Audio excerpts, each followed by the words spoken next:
Brother Raju. Thank you brother. ಪ್ರಾರ್ಥಿಸೋಣ. ಭೂಮಿ ಆಕಾಶವನ್ನು ಉಂಟು ಮಾಡಿದ ತಂದೆಯಾದ ದೇವರೇ, ಈ ಸಮಯಕ್ಕಾಗಿ ನಾವೆಲ್ಲರೂ ನಿಮಗೆ ಕೃತಜ್ಞತೆ ವಂದನೆಯನ್ನ ಸಲ್ಲಿಸುತ್ತೇವಪ್ಪ. ತಂದೆಯಾದ ದೇವರೇ, ಮಣ್ಣು ಧೂಳು ಬೂದಿಯಾದಂಥ ನಮ್ಮನ್ನ ಸ್ವಾಮಿ ಈ ಸಮಯದಲ್ಲಿ ನಿಮ್ಮ ಪಾದ ಸನ್ನಿಧಾನದಲ್ಲಿ ವಾಕ್ಯೋಪದೇಶಗಳನ್ನ ಆಲಿಸ್ಲಿಕ್ಕೆ ಸಮಯವನ್ನು ಕೊಟ್ಟಿದ್ದಕ್ಕಾಗಿ ನಿಮಗೆ ಕೃತಜ್ಞತೆಯನ್ನ ಸಲ್ಲಿಸುತ್ತೇನೆ ಅಪ್ಪ. ಈ ಅಪೊಸ್ತಲ ಕೃತ್ಯಗಳನ್ನ ಬೋಧಿಸುವಂತ ಸಹೋದರನ್ ಕೂಡ ಆಶೀರ್ವದಿಸು, ಆತನೊಟ್ಟಿಗೆ ಜೊತೆಗಿದ್ದು ಕೇಳುವವರು ನಮ್ಮನ್ನು ಕೂಡ ಆಶೀರ್ವದಿಸು, ನಮ್ಮೊಟ್ಟಿಗೆ ಇದ್ದು ಆತನ ನೀವು ಹೇಳುವಂತ ವಾಕ್ಯಗಳನ್ನ ಸರಿಯಾದ ರೀತಿಯಲ್ಲಿ ಗ್ರಹಿಸಿಕೊಂಡು 100ರಷ್ಟು ಫಲ ಕೊಡುವಂತೆ ನಮಗೆ ಜ್ಞಾನವನ್ನ, ಪವಿತ್ರಾತ್ಮರ ಶಕ್ತಿಯನ್ನು ಅನುಗ್ರಹಿಸಿಕೊಡು ಸ್ವಾಮಿ. ತಂದೆಯಾದ ದೇವರೇ, ಈ ಒಂದು ಅಧ್ಯಾಯವನ್ನ ಸ್ವಾಮಿ, ಈ ಒಂದು ಪ್ರಾರ್ಥನೆ ಸಮಯವನ್ನ ಆದಿಯಿಂದಲೂ ಅಂತ್ಯದವರೆಗೂ ಯಜಮಾನಂತಿದ್ದು ನಡೆಸ್ಕೊಡಪ್ಪ ತಂದೆಯಾದ ದೇವರೇ. ಮತ್ತೊಂದ್ಸಾರಿ ನಿಮಗೆ ಕೇಳ್ಕೊಳ್ತೇನೆ, ಈ ಒಂದು ಪ್ರಾರ್ಥನೆಯನ್ನ ನಮ್ಮ ರಕ್ಷಕನು ಒಡೆಯನೂ ಆಗಿರುವಂತ ನಮ್ಮ ಪ್ರಭು ಯೇಸು ಕ್ರಿಸ್ತರ ಹೆಸರಿನಲ್ಲಿ ಪ್ರಾರ್ಥಿಸಿ ಬೇಡಿಕೊಳ್ಳುತ್ತೇನೆ, ನನ್ನ ಜೀವವುಳ್ಳ ತಂದೆಯಾದ ದೇವರೇ, amen. Thank you brother. Amen. Thank you. ಸಹೋದರರೇ, ಮತ್ತೊಮ್ಮೆ ನಾವು ದೇವರ ಕೃಪೆಯಿಂದ ಈ ಒಂದು ಸಭೆಯಾಗಿ ಚಿಕ್ಕ ಒಂದು ಗುಂಪಾಗಿ ನಾವು ಸೇರಿ ಆತನು ನಮ್ಗೆ ಕೊಟ್ಟಿರುವಂತ ಪರಿಶುದ್ಧವಾದ ಸತ್ಯವೇದದ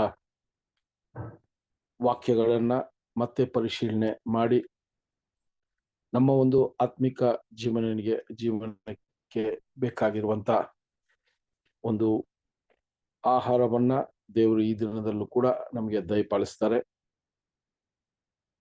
ನಮಗೆ ಈ ಒಂದು ಇಕ್ಕಟ್ಟಾದ ಮಾರ್ಗದಲ್ಲಿ ಓಡುವಾಗ ದೇವರ ದಯೆ, ದೇವರ ಕೃಪೆ ಇನ್ನೂ ಅತಿ ಹೆಚ್ಚಾಗಿ ನಮ್ಗೆ ಆತನು ಕೊಡ್ಬೇಕಾದ್ರೆ ಆತನ ಮಗನ ಹೆಜ್ಜೆ ಜಾಡಲ್ಲಿ ನಡೆಯೋದಿಕ್ಕೆ ಪ್ರಯತ್ನ ಪಟ್ರೆ ಮಾತ್ರ ಈ ಒಂದು ಕೃಪೆನ ನಮ್ಗೆ ಒಂದೊಂದು ದಿನಾನು ಅದನ್ನ ನಮ್ಗೆ ಕೊಡ್ತಾ ಬರ್ತಾ ಇರ್ತಾರೆ ಸಹೋದರರೇ. ಆ ರೀತಿಯಲ್ಲಿ ಕಳೆದ ವಾರದಲ್ಲಿ ಕೂಡ ನಾವು ಈ ಪಾಠದ ಒಂದು ಮುಖ್ಯವಾದ ಒಂದು ವ್ಯಕ್ತಿಯನ್ನ ನಾವು ನೋಡಿದ್ವಿ. ಸಿಮಿಯೋನ್ ಅನ್ನುವ ಒಬ್ಬ ವ್ಯಕ್ತಿ, ಸಿಮೋನ್ ಅನ್ನುವ ವ್ಯಕ್ತಿ. ಇವ್ರು ಯಾವ ರೀತಿ ಸಮಾರ್ಯ ಪಟ್ಟಣದಲ್ಲಿ ಇವರು ಮಾಯ ಮಾಟಗಳನ್ನ ಮಾಡ್ತಾ ಇರುವ ವ್ಯಕ್ತಿ, ಯಾವ ರೀತಿ ಅಪೋಸ್ಟಲರ ಒಂದು ಸುವಾರ್ತೆಯ ವಿಷಯದಲ್ಲಿ ಅವರು ಅದನ್ನ ನಂಬಿ ಅವರು ಯಾವ ರೀತಿ ಅವರ ಒಂದು ಜೀವಿತವನ್ನ ಮಾರ್ಪಡೆ ಮಾಡಿಕೊಂಡ್ರು ಅನ್ನುವ ಒಂದು ಅದ್ಭುತವಾದ ಒಂದು ಕಾರ್ಯವನ್ನ ನೋಡಿದ್ವಿ. ಸೊ ಇದೆಲ್ಲಾನು ನಿಮ್ಗೆ ಕಳೆದ ವಾರದಲ್ಲಿ ನಾವು ನೋಡಿದಂತ ಒಂದು ಪಾಠವು ನಿಮ್ಗೆ ಆಗ್ಲೇ ನಿಮ್ಮ ಮನಸ್ಸಲ್ಲಿ ಅದು ಇರಬೇಕು. ಯಾಕಂದ್ರೆ ಈ ಒಂದು ವ್ಯಕ್ತಿ ತುಂಬಾ ಒಂದು ಒಳ್ಳೆಯ ಒಂದು ಪಾಠವನ್ನ ನಮಗೆ ಈ ಒಂದು ವ್ಯಕ್ತಿಯ ವಿಷಯದಲ್ಲಿ ದೇವರು ನಮಗೆ ಒಂದು ಒಳ್ಳೆಯ ಬುದ್ಧಿ ಪಾಠವನ್ನ ಕೊಟ್ಟಿದ್ರು. ಈ ವ್ಯಕ್ತಿಯ ಒಂದು ವಿಷಯ ನೋಡ್ಬೇಕಾದ್ರೆ ಅವರು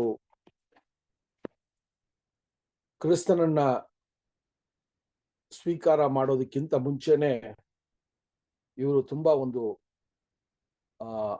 ಅದ್ಭುತಗಳನ್ನ, ಮಾಯ ಮಾಟಗಳನ್ನ ಮಾಡಿ ಜನರ ಒಂದು ನಂಬಿಕೆ ಜನರು ಇವ್ರನ್ನ ನಂಬಿ ಇವರು ದೇವರಿಂದಲೇ ಈ ವಿಷಯಗಳನ್ನ ಮಾಡ್ತಾರೆ ಅನ್ನುವ ಒಂದು ಹಂತಕ್ಕೆ ಇವ್ರನ್ನ ಜೀವನವನ್ನ ನಡೆಸ್ತಾ ಇದ್ದಿದ್ದನ್ನ ನೋಡಿದ್ವಿ.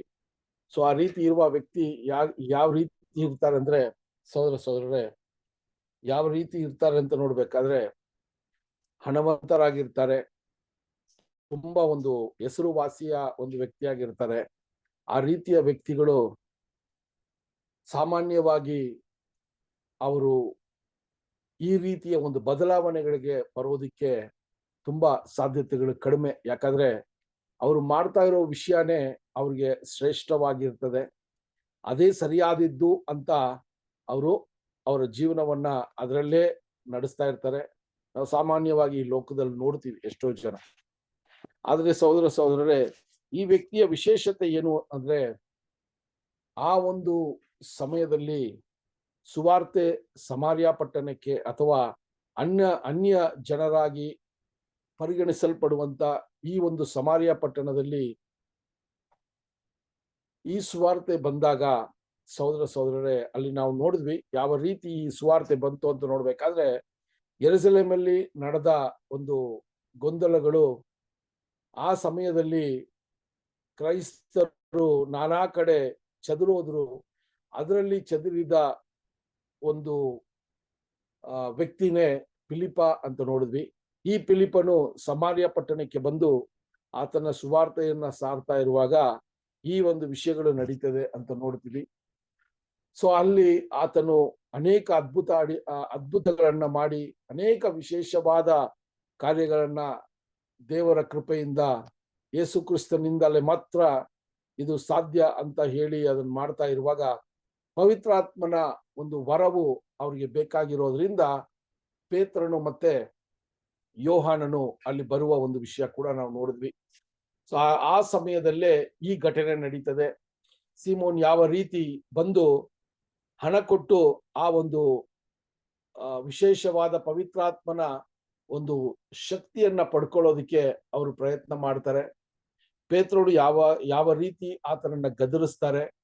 ಅದಾದ ನಂತರ ಸಿಮಿಯೋನನು ಯಾವ ರೀತಿ ಆತನು ಮಾಡಿದ ತಪ್ಪನ್ನ ಅವನು ಅರ್ಥ ಮಾಡಿಕೊಂಡು ಕ್ಷಮಾಪಣೆಯನ್ನ ಕೇಳಿ ಒಂದು ಒಳ್ಳೆಯ ಕ್ರಿಸ್ತನ ಶಿಷ್ಯರಾಗಿ ಅವರು ನಡೆದಿರ್ಬೋದು ಅಂತ ಕೂಡ ನಾವು ಕಳೆದ ಬಾರಿ ನೋಡಿದ್ವಿ ಸಹೋದರರೇ.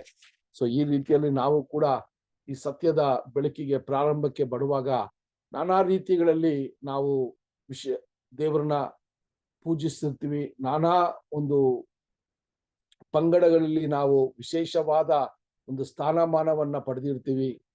ನಾನಾ ರೀತಿಯ ಅದ್ಭುತಗಳನ್ನ ಒಂದು ವೇಳೆ ಮಾಡಿರ್ಬೋದು, ನಾನಾ ರೀತಿಯ ಪ್ರವಾದನೆಗಳನ್ನ ಅಥವಾ ನಾನಾ ರೀತಿಯ ಪ್ರಾಫಸೀಸ್ನ ನಾವು ಮಾಡಿರ್ಬೋದು. ಇದೆಲ್ಲಾನು ಒಂದು ಕಡೆ ಇದ್ರೂ ಈ ಕ್ರಿಸ್ತನಲ್ಲಿ ಬಂದ ನಂತರ ನಾವು ಯಾವ ರೀತಿ ನಮ್ಮನ್ನ ಬದಲಾವಣೆ ಮಾಡ್ಕೋಬೇಕು ಅನ್ನೋದೇ ಈ ಸೀಮೋನಿನ ಜೀವನದಲ್ಲಿ ನಮಗೆ ದೇವರು ಕೊಟ್ಟಿರುವಂತ ಒಂದು ಬುದ್ಧಿಪಾಠ ಸಹೋದರರೇ.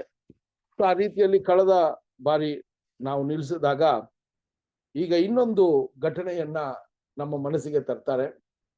ಇದು ಕೂಡ ಫಿಲಿಪ್ಪನು ಅಂತ ನೋಡ್ಬೇಕಾದ್ರೆ ನಾವು ಪ್ರಾರಂಭದಲ್ಲೇ ನೋಡಿದ್ವಿ. ಈ ಫಿಲಿಪ ಒಂದು ಒಬ್ಬ ಅಪೋಸ್ಟ್ಲರ್ ಆಗಿರುವ ಫಿಲಿಪ ಅಲ್ಲ. ಇವರು ಒಂದು ಯೇಸು ಕ್ರಿಸ್ತನ ಶಿಷ್ಯರಾಗಿ ಇದ್ರು.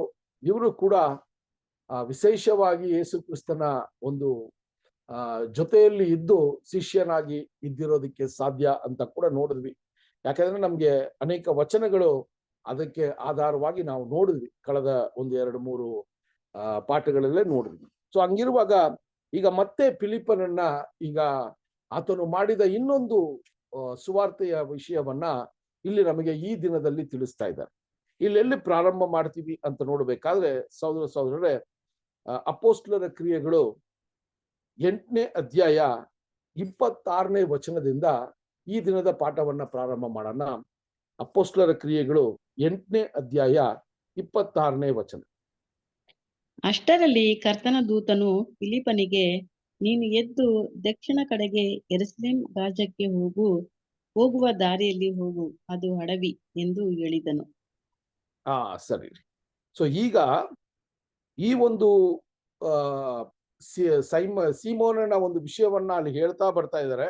26ರಲ್ಲಿ ಅಲ್ಲಿ ಸಮಾರ್ಯ ಪಟ್ಟಣದಲ್ಲಿ ಯಾವ ರೀತಿಯ ಒಂದು ವಿಷಯಗಳು ನಡೀತದೆ. ಸೊ ಯಾವ ರೀತಿ ಅಲ್ಲಿ ಅಪೋಸ್ಟ್ಲರುಗಳು ಮತ್ತೆ ಅವರು ಯೆರೂಸಲೇಮ್ಗೆ ಹಿಂದಿರುಗಿ ಹೋಗುವ ವಿಷಯ, ಸಮಾರ್ಯ ಪಟ್ಟಣದಲ್ಲಿ ಯಾವ ರೀತಿ ದೇವರ ಸುವಾರ್ತೆ ಯಾವ ರೀತಿ ಅದು ನಡೀತಿತ್ತು ಅಂತ ಕೂಡ ನೋಡ್ತೀವಿ. ಸೊ ಇದಕ್ಕೆ ಬಿತ್ತನೆ, ಸಮಾರ್ಯ ಪಟ್ಟಣದ ಒಂದು ಸುವಾರ್ತೆಗೆ ಬಿತ್ತನೆ ಯಾರು ಹಾಕಿದ್ರು ಅಂತ ನೋಡ್ಬೇಕಾದ್ರೆ ಯೇಸು ಕ್ರಿಸ್ತರೇ ಇದನ್ನ ಹಾಕಿದ್ರು ಅಂತ ಕೂಡ ನಮಗ್ ಗೊತ್ತು.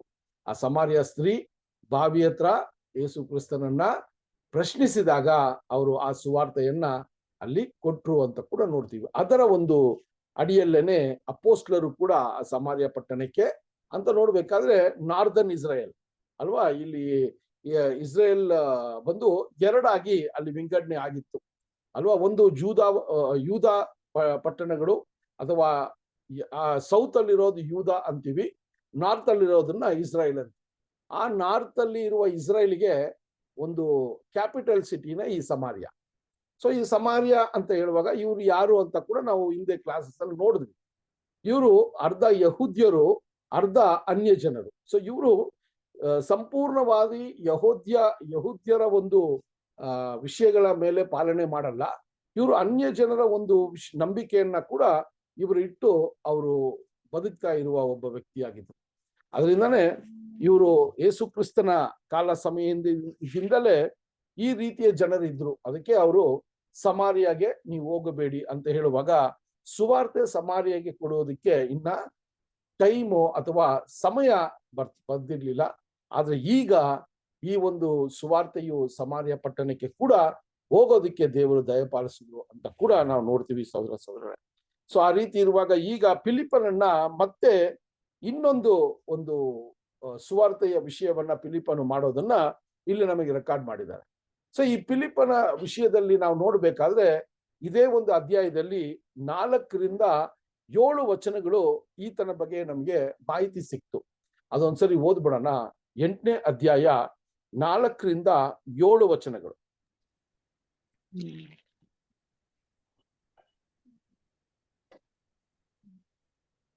ಸುವಾರ್ತೆ ವಾಕ್ಯವನ್ನು ಸಾರುತ್ತಿದ್ದರು. ಫಿಲಿಪ್ಪನು ಸಮರಿಯ ಎಂಬ ಪಟ್ಟಣಕ್ಕೆ ಹೋಗಿ ಕ್ರಿಸ್ತನು ಅಲ್ಲಿರುವವರಿಗೆ ಪ್ರಕಟಿಸಿದ್ದನ್ನು ಗುಪ್ತವಾಗಿ ಕೂಡಿದ ಜನಾಂಗಗಳ ಫಿಲಿಪ್ಪನ ಮಾತುಗಳನ್ನು ಕೇಳಿ ಬ್ರದರ್ ನಾ ಜಾಸ್ತಿ ಓದ್ಬಿಟ್ಟೆ. ಕರೆಕ್ಟ್ ಇಲ್ಲ, 4 to 7 ಓದಿ ಸಿಸ್ಟರ್. 4 ರಿಂದ 7. ಆಯ್ತು ಬ್ರದರ್. ಅವನು ಮಾಡಿದ ಸೂಚಕ ಕಾರ್ಯಗಳನ್ನು ನೋಡಿ ಅವನು ಹೇಳಿದ ಸಂಗತಿಗಳಿಗೆ ಏಕ ಮನಸ್ಸಾಗಿ ಲಕ್ಷ್ಯ ಕೊಟ್ಟರು. ಯಾಕಂದರೆ ಅನೇಕರೊಳಗಿದ್ದ ದೆವ್ವಗಳು ಮಹಾಶಬ್ದದಿಂದ ಕೂಗಿ ಹೊರಗೆ ಬಂದವು ಮತ್ತು ಅನೇಕ ಪಾರ್ಶ್ವಾಯು ರೋಗಿಗಳು ಕುಂಟರು ಸ್ವಸ್ಥ ಮಾಡಲ್ಪಟ್ಟರು. ಓಕೆ ರೀ. ಸೊ ಇದು ಫಿಲಿಪ್ಪನ ಒಂದು ಇಂಟ್ರಡಕ್ಷನ್ ಆವಾಗ ನಾವು ನೋಡಿದ್ವಿ. ಸೊ ಅದು ಆ ಫಿಲಿಪ್ಪನು ಏನ್ ಮಾಡ್ತಾ ಇದ್ದಾರೆ ಅಂದ್ರೆ ಸಹೋದರ ಸಹೋದರರೇ, ಯೆರೂಸಲೇಮಿಗೆ ಅವರು ಹಿಂದಿರುಗಿದ್ದಾರೆ. ಯೆರೂಸಲೇಮಲ್ಲಿ ಒಂದು ವಿಷಯ ಈಗ ಇಲ್ಲಿ ದೇವರು ಆತನ ದೂತನ ಮೂಲಕ ಒಂದು ವಿಷಯವನ್ನ ಫಿಲಿಪ್ಪನ ಮನಸ್ಸಿಗೆ ತರುವಂತದ್ದನ್ನ ನೋಡ್ತೀವಿ. ಸೊ ಈ ದೇವ ದೂತನು ಅಂತ ಹೇಳುವಾಗ ನಾವು ಅವರು ಫಿಲಿಪ್ಪರಿಗೆ ಏನ್ರಿ ಅದು ಅಪಿಯರ್ ಆಗಿ ಅವ್ರ ಹತ್ರ ಮಾತಾಡಿರೋ ವಿಷಯ ಅಲ್ಲ, ಆತನ ಮನಸ್ಸನ್ನ ಆ ರೀತಿಯ ಸೆಳೆದಿರ್ಬೋದು ಅಂತ ಕೂಡ ಇಲ್ಲಿ ಒಂದು ವಿಷಯವನ್ನ ಸಜೆಷನ್ ಕೊಡ್ತಾರೆ. ಸೊ ಅಲ್ಲಿ ಹೇಳುವಾಗ ಹೇಳ್ತಾರಂದ್ರೆ, ನೀನು ಈಗ ಎದ್ದು ಯೆರೂಸಲೇಮಿಂದ ಗಾಜಾ ಪಟ್ಟಣಕ್ಕೆ ಹೋಗುವ ದಾರಿಯಲ್ಲಿ ನೀನು ನಡೆದು ಹೋಗು, ಅದು ಒಂದು ಅಡವಿ ಅಂತ ಹೇಳ್ತಾರೆ, ಡೆಸರ್ಟ್ ಅಂತ ಹೇಳ್ತಾರೆ. ಸಹೋದರ ಸಹೋದರರೇ, ಇಲ್ಲಿ ನಾವು ನೋಡುವಾಗ ಫಿಲಿಪ್ಪನಿಗೆ ಒಂದು ಆಜ್ಞೆ ಅಥವಾ ಒಂದು ಸಲಹೆಯನ್ನ ಕೊಡ್ತಾರೆ. ನೀನು ಈಗ ಈ ಒಂದು ಸ್ವಾರ್ಥೆಯ ವಿಷಯವನ್ನ ಮಾಡ್ತಾ ಇರುವ ಫಿಲಿಪ್ಪನಿಗೆ ಇನ್ನೊಂದು ಟಾಸ್ಕ್ ನ ಈಗ ದೇವರು ಆತನ ದೂತನ ಮೂಲಕ ಆತನಿಗೆ ಕೊಡುವಂತ ವಿಷಯವನ್ನ ನಾವು ನೋಡ್ತೀವಿ. ಸೊ ಇದೇನಪ್ಪ ಅಂತ ನೋಡ್ಬೇಕಾದ್ರೆ ಸಹೋದರ ಸಹೋದರರೇ, ನೀನು ಐಗುಪ್ತಿನ ಕಡೆಗೆ ಹೋಗುವಂತದ್ದಾಗಿದೆ. ಈಗ ನೋಡಿ, ನಾರ್ತ್ ಇಂದ ಅವರು ಯೆರೂಸಲೇಮು, ಅದಾದ ನಂತರ ಗಾಜಾ ಬರ್ತದೆ, ಅದಾದ ನಂತರ ಐಗುಪ್ತಿನ ಒಂದು ಪ್ರಾಂತ್ಯ ಬರ್ತದೆ. ಸೊ ಇಲ್ಲಿ ನಾವು ನೋಡ್ಬೇಕಾದ್ರೆ ಈಗ ನಮಗೆ ಈ ಯುದ್ಧಗಳು ನಡೀತಾ ಇರೋದ್ರಿಂದ ಇಸ್ರೇಲ ಒಂದು ಚಿತ್ರೀಕರಣ ಅಥವಾ ಒಂದು ಮ್ಯಾಪ್ ನಮಗೆ ತುಂಬಾ ಕ್ಲಿಯರ್ ಆಗಿ ನಮ್ಗೆ ಗೊತ್ತಿರ್ತದೆ. ಯಾಕಂದ್ರೆ ರೆಗ್ಯುಲರ್ ಆಗಿ ನಾವು ನ್ಯೂಸ್ ಅಲ್ಲಿ ಈಗ ನೋಡುವಂತ ವಿಷಯಗಳು. ಸೊ ಹಂಗಿರುವಾಗ ಸಹೋದರ ಸಹೋದರರೇ, ಫಿಲಿಪ್ಪನಿಗೆ ದೇವದೂತರ ಒಂದು ವಿಷಯ ಈ ತರ ಪ್ರಕಟಣೆ ಆದಾಗ ಆತನು ಏನಕ್ಕೋಸ್ಕರ ಎಲ್ಲೂ ಹೋಗ್ತಾ ಇದ್ದಾರೆ, ಏನು ಅದರ ಒಂದು ಕೆಲಸ ಅಂತ ಆತನಿಗೆ ಗೊತ್ತಿರ್ಲಿಲ್ಲ. ಆದರೆ ಅಲ್ಲಿ ಏನು ತಯಾರಿ ಮಾಡಿದ್ರು ದೇವರು ಅಂತ ನೋಡ್ಬೇಕಾದ್ರೆ, ಒಬ್ಬ ವ್ಯಕ್ತಿಯನ್ನ ಈಗ ಸುವಾರ್ತೆಗೆ ಆ ವ್ಯಕ್ತಿ ದೇವರ ಅಥವಾ ದೇವರ ವಿಷಯದಲ್ಲಿ ತುಂಬಾ ಒಂದು ಹುಮ್ಮಸ್ಸಿನಿಂದ ದೇವರನ್ನ ಹುಡುಕುವ ಒಂದು ವ್ಯಕ್ತಿಯಾಗಿದ್ರು. ಆ ವ್ಯಕ್ತಿಗೆ ಈಗ ಈ ಕ್ರಿಸ್ತನ ಒಂದು ಸುವಾರ್ತೆ ಅಲ್ಲಿ ಸಾರಲ್ಪಡಬೇಕು. ಇದೇ ದೇವರು ನೋಡಿದಂತ ವಿಷಯ. ಸೊ ಆ ವ್ಯಕ್ತಿ ಯಾರು ಅಂತ ನೋಡ್ಬೇಕಾದ್ರೆ ಸಹೋದರ ಸಹೋದರರೇ, ಅದು 8ನೇ ಅಧ್ಯಾಯ 27ನೇ ವಚನದಲ್ಲಿ ಈ ವ್ಯಕ್ತಿಯನ್ನ ನಮಗೆ ಇಂಟ್ರೊಡ್ಯೂಸ್ ಮಾಡ್ತಾರೆ. 8ನೇ ಅಧ್ಯಾಯ 27ನೇ ವಚನ. ಅವನು ಎದ್ದು ಹೊರಟು ಹೋದನು. ಹೋಗುತ್ತಿರುವಾಗ ಐಥೋಪ್ಯ ದೇಶದ ಒಬ್ಬ ಮನುಷ್ಯನನ್ನು ಕಂಡನು. ಅವನು ಕಂಚುಕಿಯು ಐಥೋಪ್ಯದವರ ರಾಣಿಯಾಗಿದ್ದ ಕೆಂದಾಕೆಯ ಕೈ ಕೆಳಗೆ ದೊಡ್ಡ ಅಧಿಕಾರಿಯೂ ಆಕೆಯು ಎಲ್ಲ ಖಜಾನೆಯ ಮೇಲ್ವಿಚಾರಕನೂ ಆಗಿದ್ದನು. ಓಕೆ ರೀ, ನೋಡ್ರಿ, ಈಗ ಒಬ್ಬ ವ್ಯಕ್ತಿಯನ್ನ ಈಗ ಇಂಟ್ರೊಡ್ಯೂಸ್ ಮಾಡ್ತಾರೆ. ಇವ್ರು ಯಾರು ಅಂತ ಕಂಚುಕಿ ಅಂತ ಹೇಳುವಾಗ ಸಹೋದರರೇ, ಇದು ನಮಗೆ ತುಂಬಾ ಕ್ಲಿಯರ್ ಆಗಿ ಗೊತ್ತಿದೆ. ಸೊ ಈ ವ್ಯಕ್ತಿ ಒಬ್ಬ ಕಂಚುಕಿಯಾಗಿದ್ದ ಅಂತ ನೋಡ್ಬೇಕಾದ್ರೆ ಇಂಗ್ಲಿಷ್ ಅಲ್ಲಿ ಏನೋಕ್ ಅಂತ ಹೇಳ್ತಾರೆ. ಈ ಒಂದು ಕಂಚುಕಿ ಅನ್ನುವ ಒಂದು ವಿಷಯವನ್ನ ನೋಡುವಾಗ ಯೂಶುವಲ್ ಆಗಿ ಹಳೆ ಕಾಲದ ರಾಜರು ಅವರ ಒಂದು ಆಸ್ಥಾನದ ಏನ್ರಿ ಆ ಒಂದು ಅವರ ಪ್ಯಾಲೇಸ್ ಅಲ್ಲಿ ಯೂಶುವಲ್ ಆಗಿ ಅತಿ ಹೆಚ್ಚಾದ ಕಂಚುಕಿಗಳನ್ನ ಅವ್ರು ಇಟ್ಟಿದ್ರು. ಯಾಕೆ ಅಂದ್ರೆ ಅವರು ಯಾವ ರೀತಿಯ ಒಂದು ಮೋಹಕ್ಕೋ ಅಥವಾ ಯಾವ ರೀತಿಯ ಒಂದು ಸೆಳೆತಕ್ಕೋ ಅವರು ಅವರ ಮನಸ್ಸನ್ನ ಕೊಡ್ತಾ ಇರ್ಲಿಲ್ಲ. ಅದರಿಂದಾನೇ ನಾವು ನೋಡುವಾಗ ಸುಮಾರು ವ್ಯಕ್ತಿಗಳು ಈ ರೀತಿ ನಮ್ಗೆ ಸತ್ಯವೇದದಲ್ಲಿ ಈ ರೀತಿಯ ವಿಚಾರಗಳನ್ನ ನಾವು ನೋಡ್ತೀವಿ. ಸೊ ಇಂಥ ವ್ಯಕ್ತಿಗಳನ್ನೇ ಅವ್ರಿಗೆ ಊಟ ಬಡಿಸೋದ್ರಿಂದ ಹಿಡಿದು ಅವರ ಒಂದು ಪರ್ಸನಲ್ ಅಸಿಸ್ಟೆಂಟ್ ಆಗಿ ಇವ್ರನ್ನ ಇಟ್ಟಿರ್ತಾರೆ ಯೂಶುವಲ್ ಆಗಿ ರಾಜರು. ಯಾಕಂದ್ರೆ ಇವರಲ್ಲಿ ಇದ್ದಂತ ವಿಶೇಷವಾದ ಒಂದಷ್ಟು ಗುಣಗಳು. ಆ ರೀತಿಯಲ್ಲಿ ಇಲ್ಲೂ ಕೂಡ ನಾವು ನೋಡುವಾಗ ಎಥಿಯೋಪಿಯಾ ರಾಜ್ಯದ ಒಂದು ರಾಣಿ ಏನ್ ಮಾಡ್ತಾರಂದ್ರೆ ಈ ಒಂದು ವ್ಯಕ್ತಿಯನ್ನ ಖಜಾನಚಿಯಾಗಿ ಅವರು ಮಾಡಿದ್ದಾರೆ. ಅದೇ ನಾವು ನೋಡ್ತೀವಿ. ಈ ಖಜಾನಚಿ ಯಾವ ರೀತಿ ಇದ್ರು ಅಂತ ನೋಡ್ಬೇಕಾದ್ರೆ ಸಹೋದರರೇ, ಆ ಒಂದು ಇಥಿಯೋಪಿಯಾ ರಾಣಿಗೆ ಆತನ ಎಲ್ಲಾ ಐಶ್ವರ್ಯ, ಆತನ ಎಲ್ಲಾ ಸಂಪತ್ ಏನ್ರಿ ಆ ಒಂದು ಟ್ರೆಷರ್ಗೆ ಈತನೇ ಏನ್ ಮಾಡಿದ್ರಂತೆ, ಒಂದು ನೇಮಕ ಮಾಡಿದ್ರು, ಇವ್ರನ್ನ ನೇಮಕ ಮಾಡಿದ್ರು. ಸೊ ಆ ವ್ಯಕ್ತಿ ಈಗ ಯೆರೂಸಲೇಮಿಗೆ ದೇವರನ್ನ ಪೂಜಿಸಲು ಯೆರೂಸಲೇಮ್ ದೇವಾಲಯಕ್ಕೆ ಈಗ ಬರ್ತಾ ಇದ್ದಾರೆ. ಇದೇ ಒಂದು ಘಟನೆ ಈಗ ಸಹೋದರರೇ. ಸೊ ಇಲ್ಲಿ ಈ ವ್ಯಕ್ತಿಯ ಬಗ್ಗೆ ನಾವು ನೋಡುವಾಗ ಒಂದು 2-3 ವಿಷಯಗಳನ್ನ ನಾವು ನೋಡ್ಬೇಕಾಗಿದೆ. ಯಾಕೆಂದ್ರೆ ಈ ವ್ಯಕ್ತಿ ಒಬ್ಬ ಕಂಚುಕಿಯಾಗಿದ್ದ. ಆ ವ್ಯಕ್ತಿ ಈಗ ಯೆರೂಸಲೇಮಲ್ಲಿ ಯಹೂದ್ಯರು ಯಾವ ರೀತಿ ಆರಾಧನೆಯನ್ನ ಮಾಡಿ ಅವರು ಮತ್ತೆ ಅವರ ಒಂದು ಪ್ರಾಂತ್ಯಗಳಿಗೆ ಹಿಂತಿರುಗುತ್ತಾರೋ ಆ ರೀತಿ ಈತನು ಕೂಡ ಸಹೋದರರೇ ಆ ಒಂದು ಸಂಪ್ರದಾಯವನ್ನ ಆ ದೇವಾಲಯದಲ್ಲಿ ಮಾಡಿ ಮುಗಿಸಿ ಈತನು ಮತ್ತೆ ಇಥಿಯೋಪಿಯಾಗೆ ಈಗ ಹೊರಟು ಹೋಗುವ ಒಂದು ಸಮಯವನ್ನ ನಾವು ನೋಡ್ತೀವಿ. ಸೊ ಇಲ್ಲಿ ಸಹೋದರರು ಏನು ಒಂದು ಸಲಹೆ ನಮಗ್ ಕೊಡ್ತಾರೆ ಅಂದ್ರೆ, ಈ ಒಂದು ವ್ಯಕ್ತಿ ಯಹೂದ್ಯರ ಒಂದು ಸಂಪ್ರದಾಯದ ಮೇಲೆ ನಂಬಿಕೆ ಇದ್ದಿರ್ಬೇಕು, ಅಥವಾ ಏಕೈಕ ದೇವರ ಮೇಲೆ ಈತನಿಗೆ ವಿಶ್ವಾಸ ಇದ್ದಿರ್ಬೇಕು. ಯಾವ ರೀತಿ ರೂತಲು ಆ ನಹೋಮಿಯ ಒಂದು ವಿಷಯದಲ್ಲಿ ನೋಡ್ಬೇಕಾದ್ರೆ ರೂತಲು ಯಾವ ರೀತಿ ದೇವರನ್ನ ಸ್ವೀಕಾರ ಮಾಡಿ ಅವಳು ಅನ್ಯ ಒಂದು ಜನರಾಗಿದ್ದು ಕೂಡ ಅವರು ದೇವರನ್ನ ಸ್ವೀಕಾರ ಮಾಡಿ ಅವರು ಯಹೂದ್ಯರ ಸಂಪ್ರದಾಯ ಪದ್ಧತಿಯ ಪ್ರಕಾರ ಅವರ ಜೀವನವನ್ನ ಮಾಡ್ತಾ ಇದ್ರು. ಅದೇ ರೀತಿಯಲ್ಲಿ ಈತನು ಕೂಡ ಆ ರೀತಿಯ ಒಂದು ವ್ಯಕ್ತಿಯಾಗಿದ್ದಿರ್ಬೇಕು ಅಂತ ನೋಡ್ತೀವಿ. ಇವರು ಯಹೂದ್ಯನಾಗಿ ಈತನನ್ನೇ ಮಾರ್ಪಡೆ ಮಾಡಿರೋದಕ್ಕೆ ಸಾಧ್ಯತೆಗಳಿದೆ ಅಂತ ನೋಡ್ತೀವಿ ಸಹೋದರ. ಯಾಕೆ ಅಂತ ನೋಡ್ಬೇಕಾದ್ರೆ ಸಹೋದರ ಈ ವಿಷಯಗಳನ್ನ ನಾವು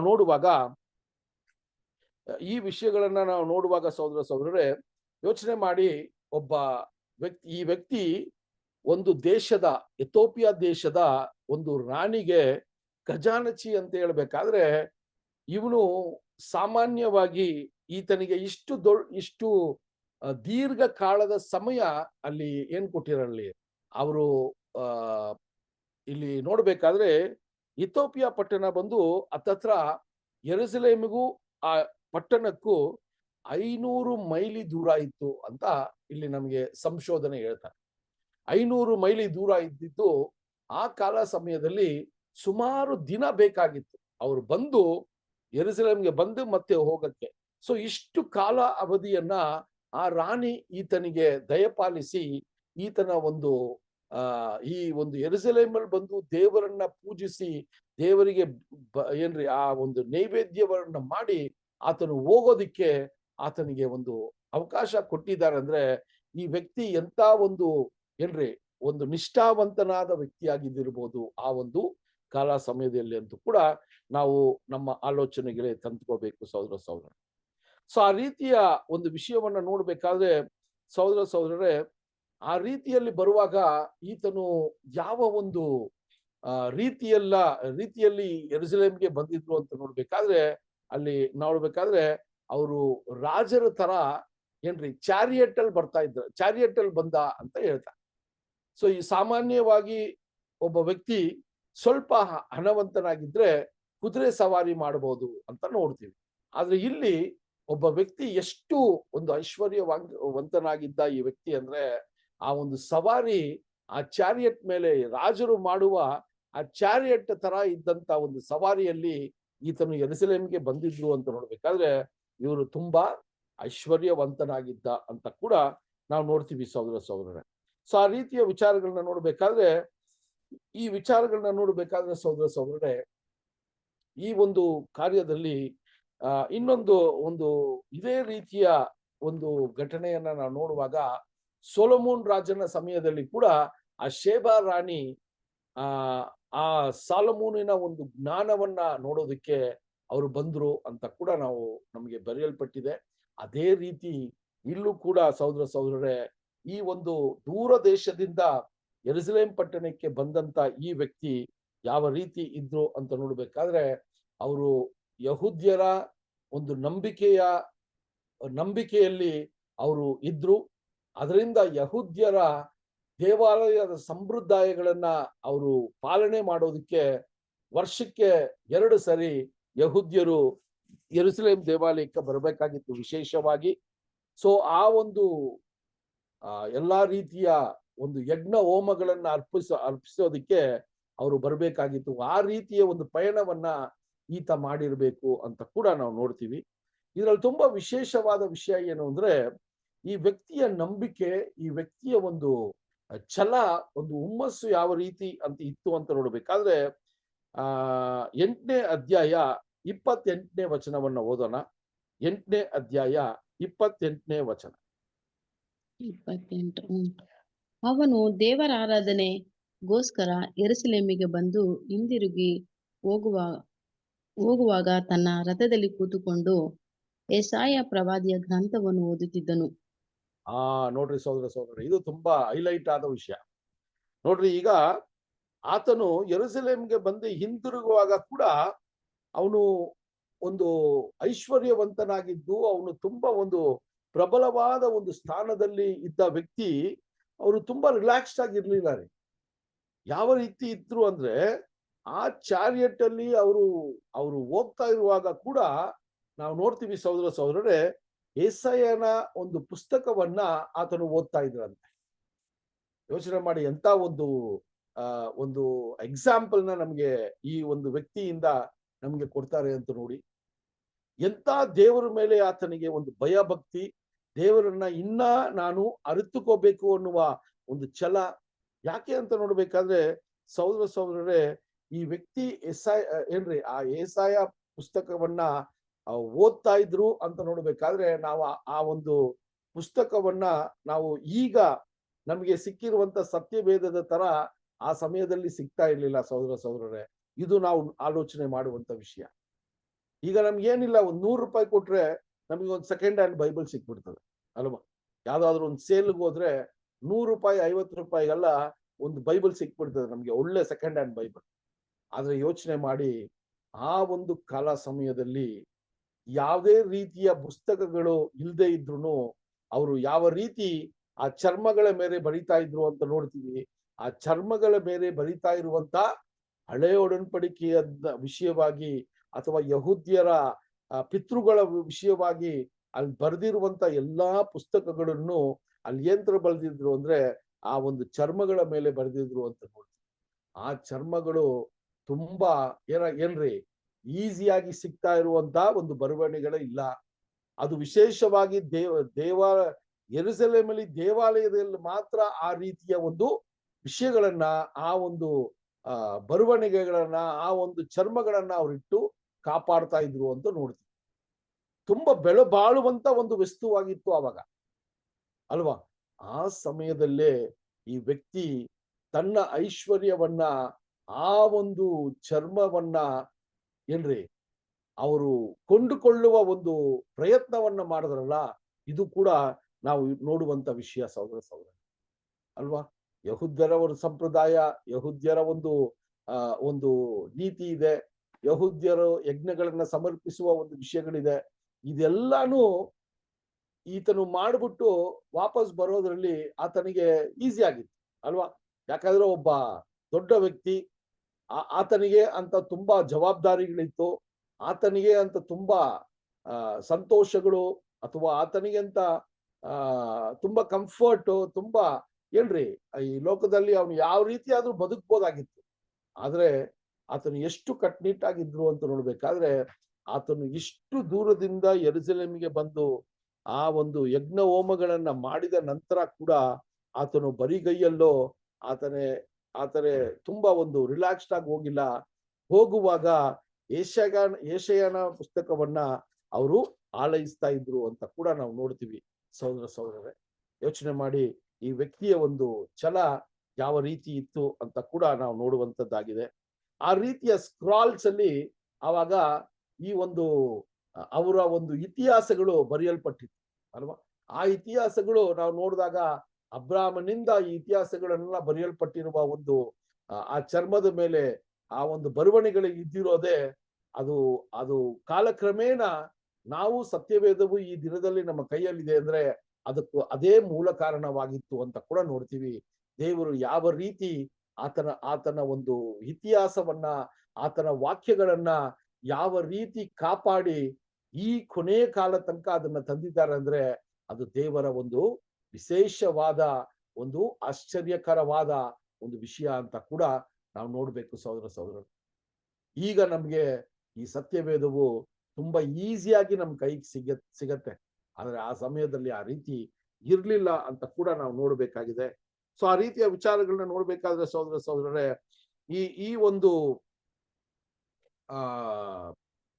ಪುಸ್ತಕಗಳು ಅಥವಾ ಈ ಒಂದು ಚರ್ಮದ ಒಂದು ಇದ್ರಲ್ಲಿ ಬರ್ದಿರೋದು ಯೂಶುವಲ್ ಆಗಿ ಆ ದೇವಾಲಯದಲ್ಲಿ ಅಥವಾ ಯಹೂದ್ಯರು ಪೂಜಿಸುವ ಅಥವಾ ಯಹೂದ್ಯರು ಬಂದು ಒಟ್ಟುಗೂಡಿಸಿ ದೇವರ ವಾಕ್ಯವನ್ನ ಮಾತಾಡುವ ಸಿನಿಗಾಗ್ ಅಲ್ವಾ, ಅವರ ಒಂದು ಸಿನಿಗಾಗ್ಸ್ ಅಂತ ಹೇಳ್ತಾರೆ.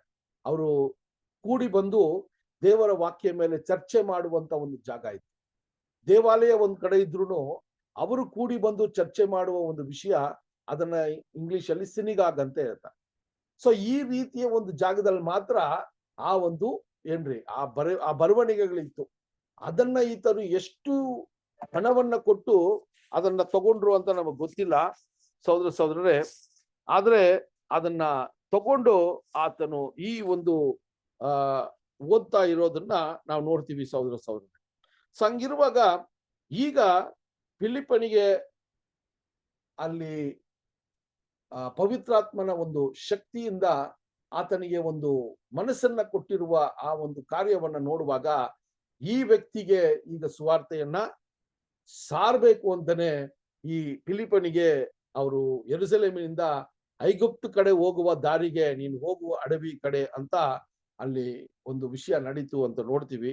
ಸೊ ಆಗ ಈಗ ಫಿಲಿಪ್ಪನು ಯಾವ ರೀತಿ ಇದಾನೆ ಅಂತ ನೋಡ್ಬೇಕಾದ್ರೆ ಅಪೊಸ್ತಲರ ಕ್ರಿಯೆಗಳು 8ನೇ ಅಧ್ಯಾಯ 29 ಮತ್ತೆ 30. ಅಪೊಸ್ತಲರ ಕ್ರಿಯೆಗಳು 8ನೇ ಅಧ್ಯಾಯ 21, 29 ಮತ್ತೆ 30. ದೇವರ ಆತ್ಮನು ಫಿಲಿಪ್ಪನಿಗೆ, ನೀನು ಆ ರಥದ ಹತ್ತಿರ ಹೋಗಿ ಅದರ ಸಂಗಡಲೇ ನಡೆ ಎಂದು ಹೇಳಿದನು. ಫಿಲಿಪ್ಪನು ಓಡಿ ಹೋಗಿ ಆ ಮನುಷ್ಯನು ಯೆಶಾಯ ಪ್ರವಾದಿಯ ಗ್ರಂಥವನ್ನು ಓದುತ್ತಿರುವುದನ್ನು ಕೇಳಿ, ಎಲೆ, ನೀನು ಓದುವುದು ನಿನಗೆ ತಿಳಿಯುತ್ತದೋ ಅನ್ನಲು ಅವನು, ಯಾರಾದರೂ ನನಗೆ ಅರ್ಥ ತಿಳಿಸಿಕೊಟ್ಟ ಹೊರತು ಅದು ನನಗೆ ಹೇಗೆ ತಿಳಿದಿತ್ತು ಎಂದು ಹೇಳಿ ಸಾಕ ಬ್ರದರ್? ಸಾಕು ಸಿಸ್ಟರ್. ಸೊ ಈಗ ಅಲ್ಲಿ ವಚನ ಓದುವಾಗ ದೇವರ ಆತ್ಮವು ಫಿಲಿಪ್ಪನನ್ನ ಏನ್ ಮಾಡ್ತಾ ಇದೆ ಅಂದ್ರೆ, ಅವನು ಹೋಗ್ತಾ ಇರುವ ಆ ಒಂದು ಚಾರಿಯಟ್ ಅಲ್ವಾ, ಏನಂತೀರ ಕನ್ನಡದಲ್ಲಿ, ಅವನು ಹೋಗ್ತಾ ಇರುವ 29 ಓದಿ ಸಿಸ್ಟರ್.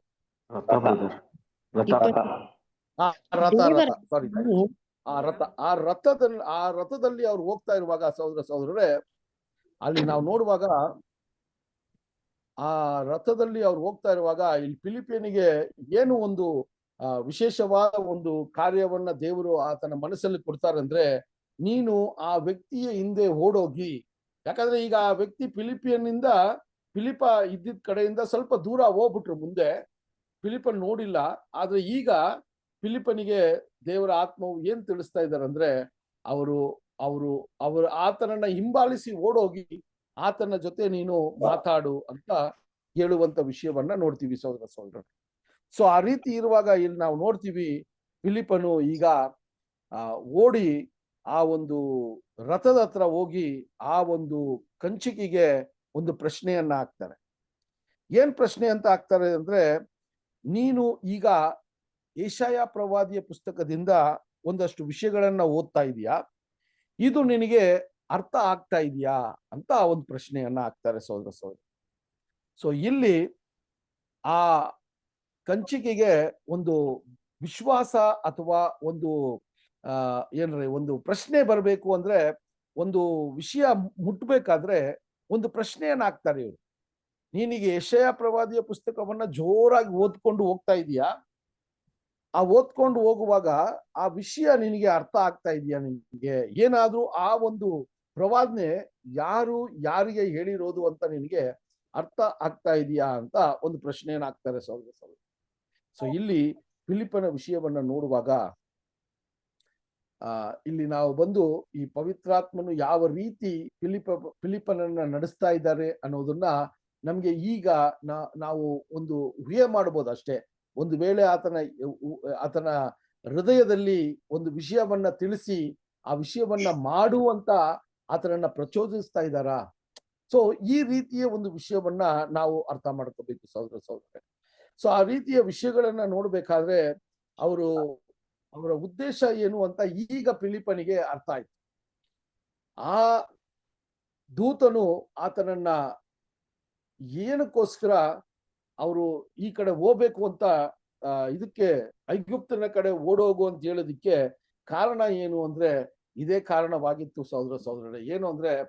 ಏನು ಅಂತ ನೋಡ್ಬೇಕಾದ್ರೆ, ಆತನನ್ನ ಈ ಒಂದು ಕಂಚಿಕೆಗೆ ಆತನನ್ನ ಒಂದು ಸುವಾರ್ತೆಯನ್ನ ಸಾರಬೇಕು ಅನ್ನುವ ಒಂದು ವಿಷಯವನ್ನ ನಾವು ನೋಡ್ತೀವಿ ಸಹೋದರ. ಸೊ ಈ ವಿಷಯವನ್ನ ನಾವು ಸ್ವಲ್ಪ ಗಮನ ಕೊಟ್ಟಾಗ ಈ ವಿಷಯದಲ್ಲಿ ನಾವು ನೋಡುವಾಗ ಸಹೋದರರೇ,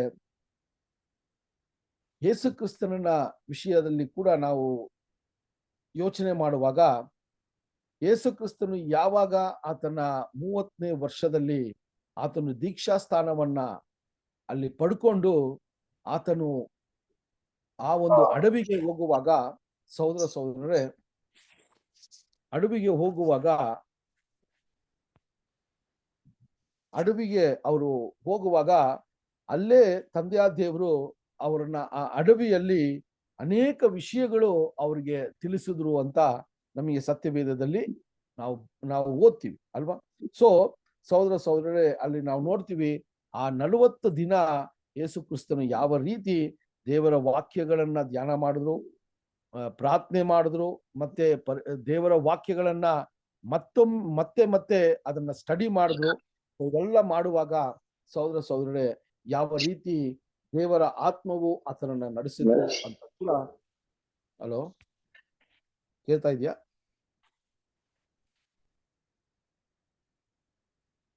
ಹಲೋ ಬ್ರದರ್, ಕೇಳ್ತಾ ಇದೆಯಾ? ಕೇಳ್ತಾ ಇದೆ ಬ್ರದರ್. ಕೇಳಿಸ್ತಾ ಇದೆ ಬ್ರದರ್. ಬೇರೆ ಏನೋ ಸೌಂಡ್ ಬಂತು, ಅದರಿಂದ ಕೇಳ್ತಾ ಇದೆಯಾ ಅಂತ ಗೊತ್ತಾಗಿಲ್ಲ. Okay right.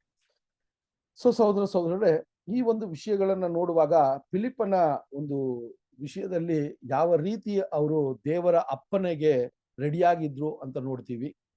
ಆ ಸುವಾರ್ತೆಯನ್ನ ಸಾರೋದಕ್ಕೆ ಎಷ್ಟು ತಯಾರಾಗಿದ್ರು ಅಂತ ನೋಡ್ತೀವಿ. ಅದೇ ರೀತಿಯಲ್ಲಿ ಈ ಕಂಚಕಿ ಕೂಡ ಯಾವ ರೀತಿ ಒಂದು ದೇವರ ವಿಷಯವನ್ನ ಇನ್ನ ತಿಳ್ಕೋಬೇಕು ಅನ್ನುವ ಒಂದು ಆಸೆ ಈತನಲ್ಲಿ ಕೂಡ ಇತ್ತು ಅಂತ ನೋಡ್ತೀವಿ ಸಹೋದರರೇ. ಸೊ ಆ ರೀತಿಯ ವಿಚಾರಗಳನ್ನ ನೋಡ್ಬೇಕಾದ್ರೆ ಅಲ್ಲಿ ಆ ಒಂದು ಪ್ರಶ್ನೆಯನ್ನ ಹಾಕಿದಾಗ ಅಲ್ಲಿ ತುಂಬಾ ಒಳ್ಳೆಯ ಒಂದು ವಿಷಯವನ್ನ ನೋಡ್ತೀವಿ.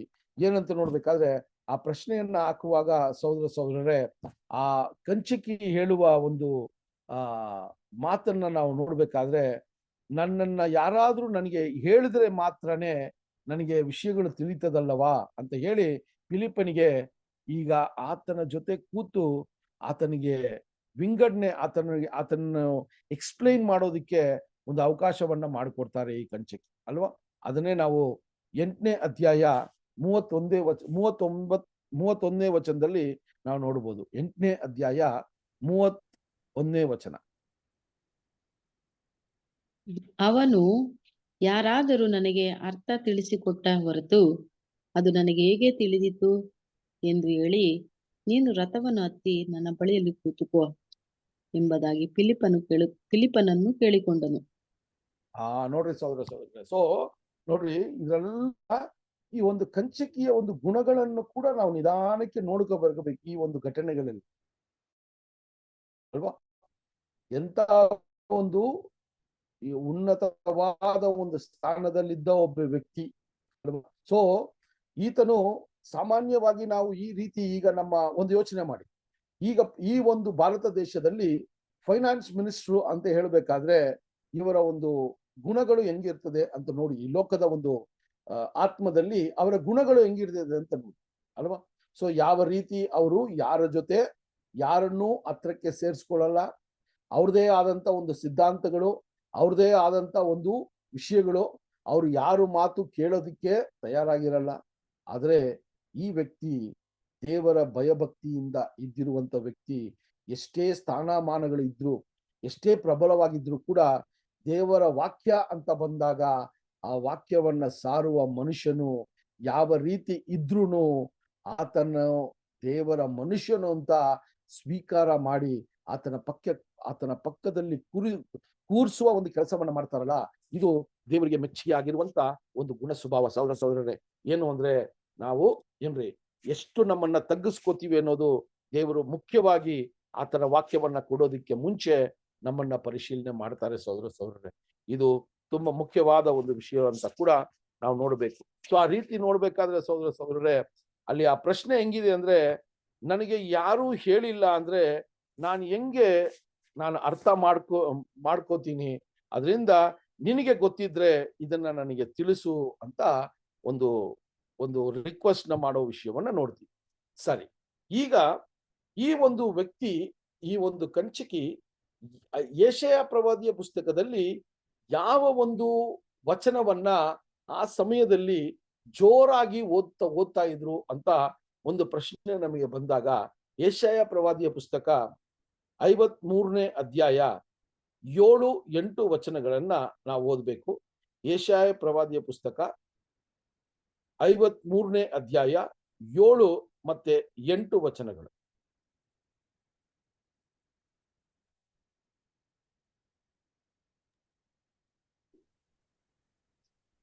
ಹೇಳ್ತಾ ಇದ್ದೀರಾ? ಅವನು ಬಾಧೆಗೆ ಒಳಗಾಗಿ ತನ್ನನ್ನು ತಗ್ಗಿಸಿಕೊಂಡನು, ಬಾಯಿ ತೆರೆಯಲಿಲ್ಲ. ವೈದ್ಯಸ್ಥಾನಕ್ಕೆ ಒಯ್ಯಲ್ಪಡುವ ಕುರಿಯಂತೆಯೂ ಉಣ್ಣೆ ಕತ್ತರಿಸುವವರ ಮುಂದೆ ಮೌನವಾಗಿ ಇರುವ ಕುರಿಯ ಹಾಗೂ ಇದ್ದನು. ಬಾಯಿ ತೆರೆಯಲೇ ಇಲ್ಲ. ಹಿಂಸೆಯು ನ್ಯಾಯದಿಂದ ಕೊಲ್ಲಲ್ಪಟ್ಟನು. ಆಹಾ, ಇವನು ಜೀವಲೋಕದಿಂದ ಕೀಳಲ್ಪಟ್ಟಿದ್ದಾನೆ. ನಮ್ಮ ಜನಾಂಗದ ಇಲ್ಲಿ ಸಹೋದರರೇ, ಈ ಒಂದು ವಚನವನ್ನ ಈಗ ಈ ಕಂಚಕಿ ಅವರು ಜೋರಾಗಿ ಹೇಳ್ತಾ ಓದ್ತಾ ಹೋಗ್ತಾ ಇದ್ರಂತೆ. ಆ ಒಂದು ಆ ಒಂದು ಚಾರಿಯಟ್ ಅಲ್ಲಿ ಅವ್ರು ಹೋಗುವಾಗ. ಸಹೋದರರೇ, ಇಲ್ಲಿ ತುಂಬಾ ಮುಖ್ಯವಾಗಿ ನಾವು ನೋಡುವಂತ ವಿಷಯ ಏನಂದ್ರೆ, ಈ ಒಂದು ವಿಷಯವನ್ನೇ ನಮಗೆ ರೆಕಾರ್ಡ್ ಮಾಡಿದ್ದಾರೆ. ಇದನ್ನೇ ಅಪೊಸ್ತಲರ ಕ್ರಿಯೆಗಳು 8:32-33ರಲ್ಲಿ ಈ ವಿಷಯದ ಬಗ್ಗೆನೇ ನಮಗೆ ತಿಳಿಸ್ತಾ ಇದ್ದಾರೆ ಅಲ್ವಾ. ಸೊ ಅಲ್ಲಿ ಏನೀಗ ಯೆಶಾಯ ಪ್ರವಾದಿಯ ಪುಸ್ತಕದಲ್ಲಿ 53:7-8ರಲ್ಲಿ ಓದಿದ್ವೋ ಅದನ್ನೇ ಇಲ್ಲಿ ನಮಗೆ ತಿಳಿಸ್ತಾ ಇದ್ದಾರೆ. ನೋಡ್ರಿ, 32-33 ಓದಿ ಸಿಸ್ಟರ್.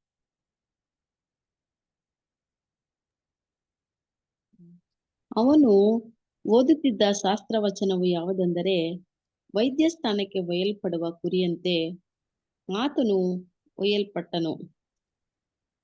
ಕುರಿಮರಿಯು ಉಣ್ಣೆ ಕತ್ತರಿಸುವವನ ಮುಂದೆ ಮೌನವಾಗಿರುವಂತೆ ಆತನು ಬಾಯಿ ತೆರೆಯಲೇ ಇಲ್ಲ.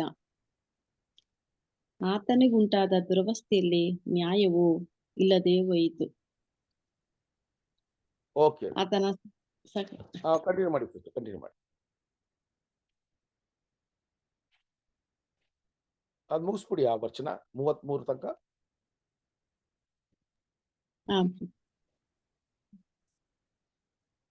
ಆತನ ಬಾಯಿ ತೆರೆಯಲೇ ಇಲ್ಲ. ಆತನಿಗುಂಟಾದ ದುರವಸ್ಥೆಯಲ್ಲಿ ನ್ಯಾಯವು ಇಲ್ಲದೆ ಹೋಯಿತು. ಆತನ ಸಕಲದವರನ್ನು ಕೇಳತಕ್ಕದ್ದನ್ನು, ಆತನ ಜೀವವನ್ನು ಭೂಮಿ ಮೇಲಿನಿಂದ ತೆಗೆದು ಬಿಟ್ಟರಲ್ಲ ಎಂಬದ್ದೇ. ಓಕೆ ರೀ. ಸೊ ಈ ವಚನ, ಈ ಪ್ರವಾದನೆಯು ಇಲ್ಲಿ ಈ ಕಂಚಕಿ ಇದನ್ನೇ ಓದ್ತಾ ಇದ್ರು. ಸೊ ಈಗ ಫಿಲಿಪೇನಿಗೆ ದೇವರ ಸುವಾರ್ತೆಯನ್ನ ಹೇಳೋದಕ್ಕೆ ಸೂಕ್ತವಾದ ಒಂದು ಸಮಯ ಅಲ್ಲಿ ದೇವರು ಒದಗಿಸ್ಕೊಟ್ರು. ಯಾವ ಯೇಸು ಕ್ರಿಸ್ತರನ್ನ ಈಗ ಮೆಸಾಯ ಅಂತ ಈ ಯಹೂದ್ಯ ಒಂದು ನಂಬಿಕೆ ಇರುವಂತ ವ್ಯಕ್ತಿಗೆ ತಿಳಿಸ್ಬೇಕು ಅಂತ ಸರಿಯಾದ ಸಮಯದಲ್ಲಿ ಈ ವಾಕ್ಯವು ಆತನಿಗೆ ದೇವರು ಕೊಟ್ಟಿದ್ರು ಅಂತ ಕೂಡ ನೋಡ್ತೀವಿ ಸಹೋದರರೇ. ಸೊ ಈ ಸಮಯದಲ್ಲಿ ನಾವು ನೋಡ್ಬೇಕಾದ್ರೆ ಸಾಮಾನ್ಯವಾಗಿ ಯಹೂದ್ಯರಿಗೆ ಗ್ರೇಕ ಭಾಷೆ ಮತ್ತೆ ಹೀಬ್ರೂ ಭಾಷೆ ಅವರಿಗೆ ಸಾಮಾನ್ಯವಾಗಿ ಬರ್ತಾ ಇತ್ತು.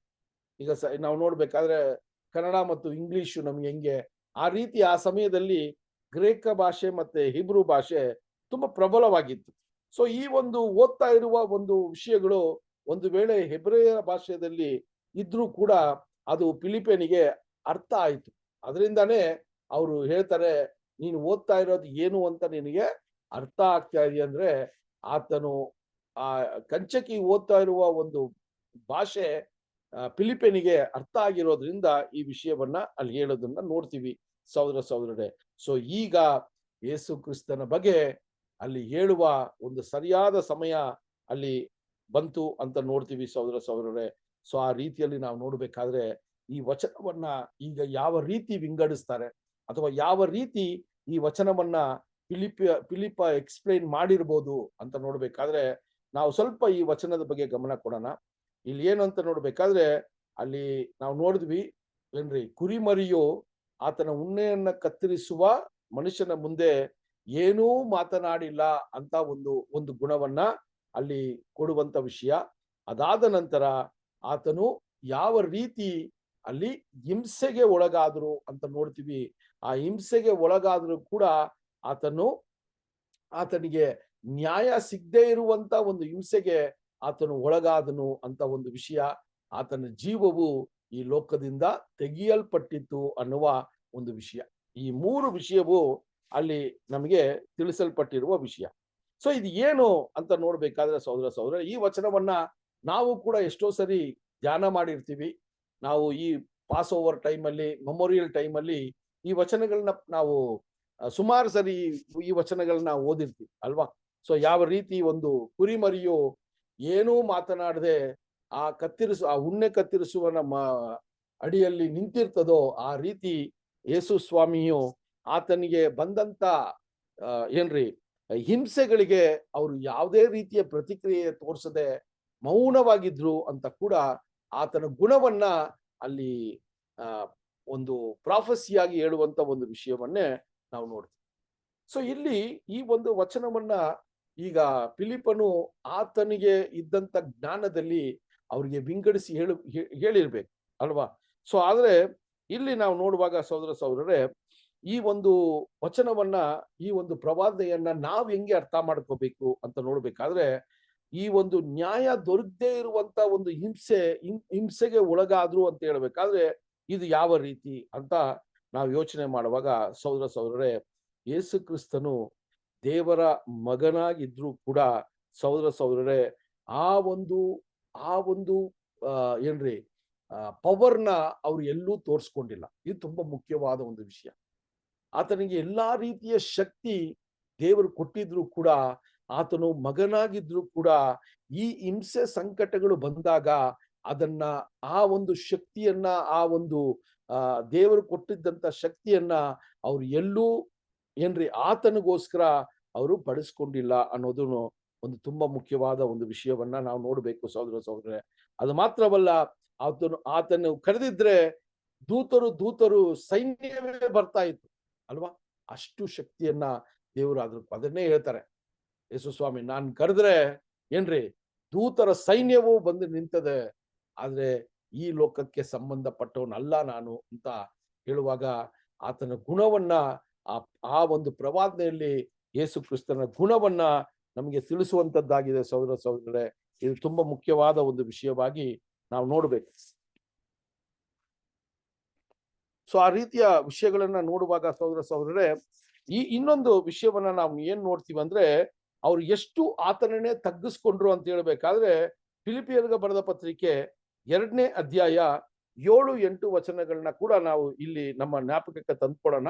ಫಿಲಿಪಿಯರಿಗೆ ಬರೆದ ಪತ್ರಿಕೆ 2ನೇ ಅಧ್ಯಾಯ 7-8 ವಚನಗಳು.